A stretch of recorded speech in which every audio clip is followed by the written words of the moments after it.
Os filtros são utilizados para separação e seleção de sinais elétricos em função da sua frequência.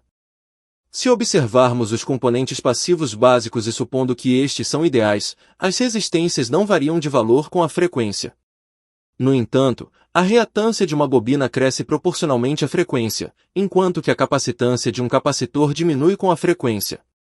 Filtros clássicos. Quando se conectam em série uma bobina e um capacitor, se obtém um circuito ressonante sintonizado, que apresenta uma impedância mínima para uma frequência de valor F igual a meio π raiz quadrada de LC. A combinação em paralelo é utilizada para formar um circuito tampão. Estes dois tipos de circuitos foram utilizados, e ainda se utilizam, em equipamentos de radiocomunicação para altas frequências. Também se utilizavam combinações destes filtros, por exemplo, quando se conectam circuitos ressonantes em série e circuitos tampão em paralelo, se obtém filtros de banda passante, ou seja, a banda passante é um intervalo de frequências que passa através de um circuito filtro. Se são conectados ao contrário, se obtém filtros de banda eliminada. Mas o tamanho das bobinas e dos capacitores acaba sendo muito grande para a utilização em baixas frequências e se torna um pouco complicada a utilização deste tipo de filtros, por isso se utilizam filtros ativos. Frequência de corte. As frequências de corte são aquelas que com frequências acima ou abaixo delas, onde o circuito não conduz. Estas frequências correspondem às frequências para as quais a redução do sinal está 3 dB por baixo da redução na banda passante. Em outras palavras, são as frequências para as quais o nível do sinal baixa 70% do nível na banda passante. Para os mais entendidos, ou para os fãs da matemática, apresentamos outra forma de expressão. 3 dB igual a menos 20 log 0,7 que, por sua vez, é igual a 20 log V sobre Vref, onde Vref é a tensão do sinal na banda passante e V é a tensão às frequências de corte, ou seja 0,7 de Vref. Ganho. Podemos calcular o ganho de um filtro, dividindo a tensão de entrada e a de saída para uma frequência determinada. E normalmente se utiliza a curva de ganho em função da frequência. Em um filtro com componentes passivos, o ganho máximo é a unidade.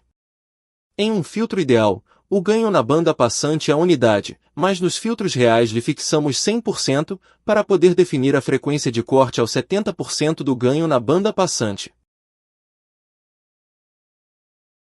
Inclinação. Em um filtro ideal, a redução é infinita na banda que se recorta.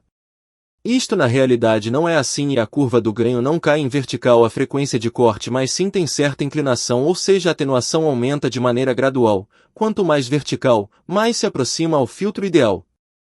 Mas isto não costuma ser prático, porque exige a utilização de um número elevado de componentes. A inclinação de um filtro se mede em dB por oitava. Lembramos que uma oitava é o dobro da frequência.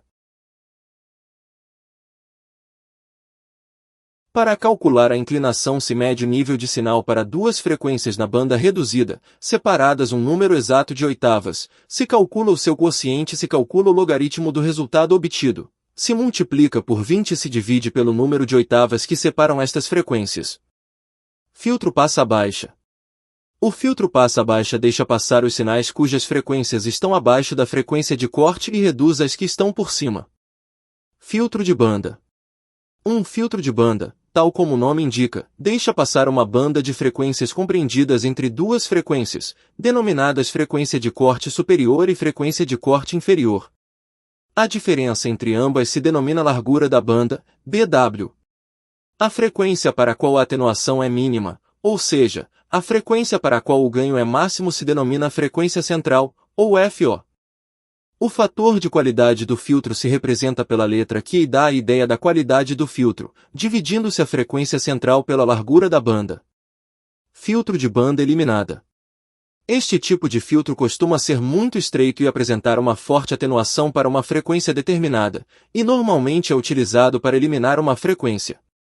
Define-se a sua largura de banda e as frequências de corte superior e inferior. Os componentes.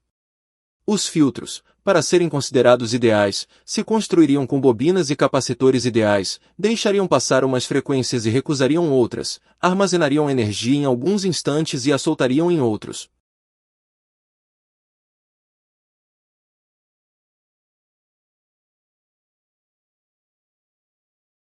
Mas, na verdade, os componentes não são ideais e, além disso, resistores são incorporados aos filtros.